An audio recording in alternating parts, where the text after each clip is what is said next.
ሩታ ልጇ ተመለሰላት። ኦ ደስ ይላል፣ ደስ ይላል። ልጇ ተመለሰ። ግን በብዙ ጸብ፣ በብዙ ጭቅጭቅ፣ በብዙ ንትርክ ነው። ነገርኳችሁ እኮ አብርሽ ልጁን ለሩታ ይመልሳል ራሱ። ግን እናንተ በዙሪያው ያላችሁ እኛንን አዛዥ፣ እኛንን አለቃ። እሷ ሲጀመር ፊት ለፊት ሄዳ መቼ ጠየቀችው? ቀጥል ደግሞ አብርሽ አልታሰረም። ምክንያቱም በገንዘብ ልጁ ማን ነው የሚያስረው እንዴ? ልጁን መልስ ይባላል ይመልሳል። እሱ ደግሞ መብቱን አስከብሮ ልጁን ይጠይቃል። እንደውም ከሱ ይልቅ እሷ መሄዷ ጠቅሞታል፣ እሱ ጠቅሞታል። ምክንያቱም መብቱን ያስከብራል። እንዴ ምንም የሆነውም ያልሆነው ሜሪም ዳኒም እንዴ እየመጡ ልጅን አታይም እያሉ መከራውን እያሳዩት፣ ሩታ መክሰሷ እንደውም ጥቅሙ ለአብረሽ ነው እንጂ ለእሷ ምንም ጥቅም አለው ብዬ አላስብም። ሲቀጥል ደግሞ በዙሪያቸው ያላችሁ ጓደኛ ተብዬዎች እነ ፈረንጁ ናቤላ ምናምን አሽቃባጮች፣ ኧረ በስመ አብ ወወልድ ወመንፈስ ቅዱስ። ምንድን ነው? እኛንን ልጁን የወለድ ነው እኮ እያላችሁ ነው። ልጁን እኛንን የወለድ ነው። ኦላላ ኦላላ። ገንዘብ ካለ በሰማይ መንገድ አለ። የዩቲዩብ ተከታይ ገና አብረሽ ስላለው በቃ ሁሉም ሳሽቃብጠለን ለልጁ ለሷ። እና አንዳንዴ በቃ ይቻለም ትገርመኛለች ግርምና ብቻ ለማንኛውም እንደሚመልስ እኔም እርግጠኛ ነበርኩኝ። በወንድሙ በኩል እንግዲህ ልጁን አብረሽ ለሩታ መልሶላታል። እኔ ያሳዘነኝ ግን ልጁ ነው። ልጁን አሰቃዩት የምር። አንዴ ቲክቶክ ላይ አንዴ ዩቲዩብ ላይ አረብስ የምር ነው። ልጁ ተሰቃየ። ልጁ በተደጋጋሚ ጩኸታቸው ከመብዛቱ የተነሳ ካሜራ ላይ ሁሌ ከማምጣታቸው የተነሳ ገና በ6 ወሩ ወር በ7 ወሩ ሊያወራ ነው። ወሬ ማውራት ጀምሯል አብሮ ከነሱ ጋር። ቀጣይማ በቃ መግቢያ ራሱ የሚሰራልን እሱ ነው። እና አንዳንዴ ልጃችሁን ድብቅ አርጉ። እንደዚህ አታሰቃዩት ልጁን ማለት ነው። ወገቡን እኮ ቆረጡት። አንዴ ይሸከሙታል፣ አንዴ ያስሉታል፣ አንዴ ምን ይሉታል።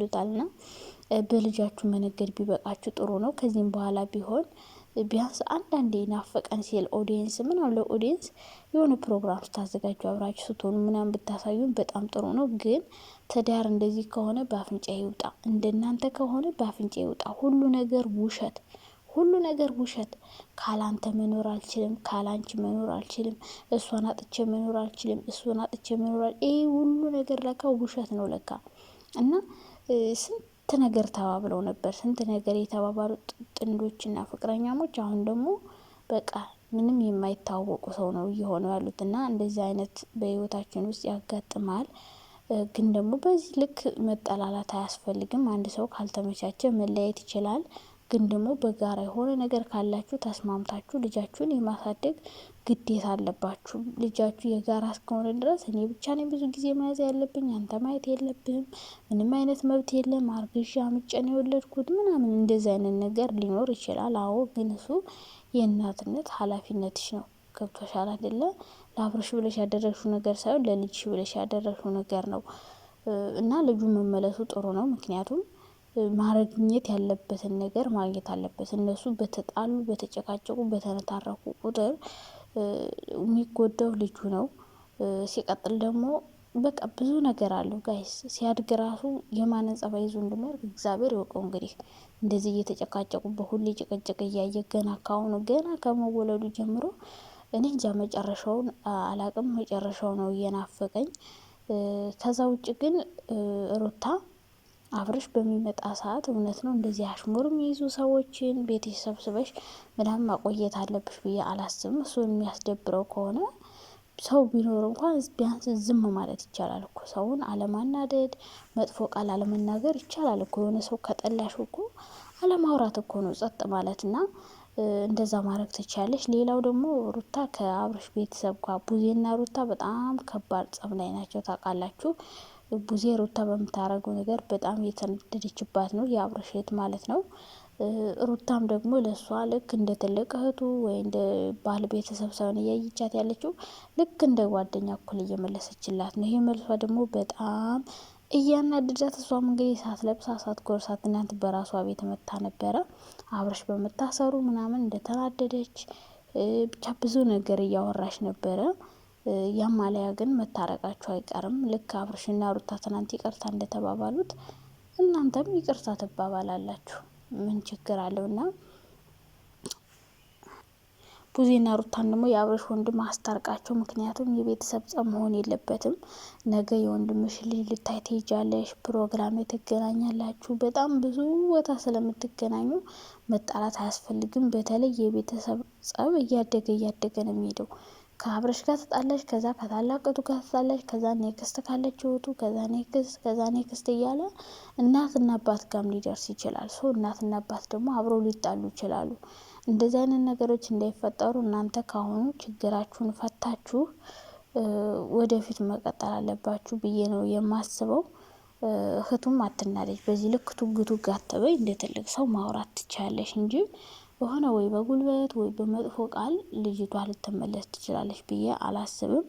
ሩታ እንግዲህ ከዚህ በኋላ ምን የምታረግ ይመስላችኋል? የራሷን ህይወት ትጀምራለች ወይስ ደግሞ ልጇን እየተንከባከበች ልጇን የምታሳድግ ይመስላችኋል? እኔ ግን አዲስ ህይወት የሚጀምር ይመስለኛል። ምክንያቱም የገቢ ምንጯ ነው፣ ዩቲዩብ ስራዋ ነው። ልክ እንደ ስራዋ የምትቆጥረው ነገር ነው።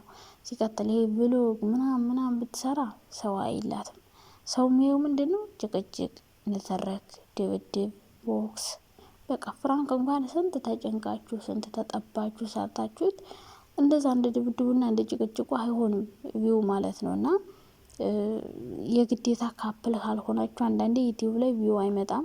ስለዚህ እሷም ይህን ነገር መሞከሩ አይቀርም። ብዙ ዩቲዩበሮችም የሚያደርጉት ስለሆነ እሷም ትሞክረዋለች። በቃ እኛ የምንፈልገው ካፕል ሰው ማየት ነው። በቃ ብዙዎቻችን ማለት ነው። ለምን እንደው አላቅም። ካፕሎች ሲጣሉ ሲደባደቡ ካፕል ሆነው ደግሞ እኮ ማለት ነው ቁም ነገር የሚሰጥ የሚያስተምር ምናምን የሚሰሩትን አንመለከታቸው። የምንመለከታቸው ምንድነው? ዝም ብሎ እያረባ የሆነ ወይ የሚጣሉ ወይ የሚደባደቡ ወይ የሚጠፋጠፉ እነዛን እኮ ብሎ ካርገን ወጥተን አለማየት እንችላለን። ግን እኛ ማየት ስለምንፈልግ ስክሮል እያረግን እናያለን። እና ትዳር እንደዚህ ከሆነ በጣም ይከብዳል። በተለይ የቤተሰብ ጣልቃ ሲገባ፣ ጓደኞች ጣልቃ ሲገቡ እና ሰዎችን በመሀላቸው አታስገቡ። ወለ ጓደኛ ወለ ምናምን። አሁን አብርሽ እዚህ ሁሉ ነገር እንዲደርስ ያደረጉት የአብርሽ ጓደኞች ናቸው። በቃ እነሱን እያጣሉ የራሳቸውን ቪዲዮ መስራት። ለምን ሄርሜላን ፈልገው አመጡ ከአብርሽ ጋር ሲጣሉ። ከዛ ሄርሜላ የፍቅር ጥያቄ እንድታቀርብለት አደረጉ። ለምን? እሱ ሄደ፣ እሱ ጠየቃት እንዳይባል ማለት ነው። እሱ ሄዶ ጠየቃት፣ ያኔ እሱ ጠየቃት እንዲባል፣ እሷ ጠየቀችው እንዳይባል፣ እሷ ለሱ ቀለበት አስራ ምናምን። እንደዚህ አይነት ነገር ያደረጉ እነማን ናቸው? ጓደኞቹ፣ የራሱ ጓደኞች።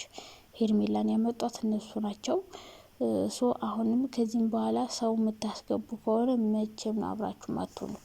አብራችሁ ናችሁ ራሱ ትለያያላችሁ። እና በፍቅር መሀል ሰው መግባት የለበትም። ሁሉም ሰው የራሱ ህይወት አለው። እናንተም የራሳችሁን ህይወት ማስቀጠል እንጂ የሆነ ሰው መጥቶ ህይወታችሁን እንዲያስተካከልላችሁ ወይ የሆነ ሰው ሊመክራችሁ ይችላል አብራችሁ እንድትሆኑ። ግን ያ ሰው አይዘልቅም፣ አብሯችሁ ይሄዳል። ራሳችሁ አንዳንዴ ችግር ሲፈጠር ችግሮቻችሁን በራሳችሁ መንገድ ራሳችሁ ለመፍታት ሞክሩ።